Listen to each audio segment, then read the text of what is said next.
الجزء الثاني من قصة الزوج والزوجة اللي قرروا انهم يعملوا اختبار للعيلة بتاعتهم علشان يشوفوا مين يستحق انهم يقفوا معاه، مين يعرفهم علشان بيستغلهم. تعالوا نشوف ملخص الجزء الاول. هو وزوجته راحوا لابو الزوج، قالوا له نفس الكلام انهم محتاجين فلوس. قال لهم انا مش معايا فلوس، دخل البيت وسابهم. فالبنت قالت له ما تزعلش نفسك، كلهم ما يستحقوش ان احنا نقف جنبهم. وفجأة خرج الاب ومعاه الفيزا كارد بتاعته، بيقول له حل بيها مشكلتك، ولو مش هتكفيك انا بيع العربيه بتاعتي. فالبنت قالت له يا بابا انت مش قلت ان ما معكش فلوس؟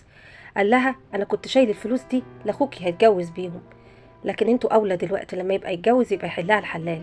فرجع البيت لقى امه لسه موجوده. قال لها يعني ما مشيتيش؟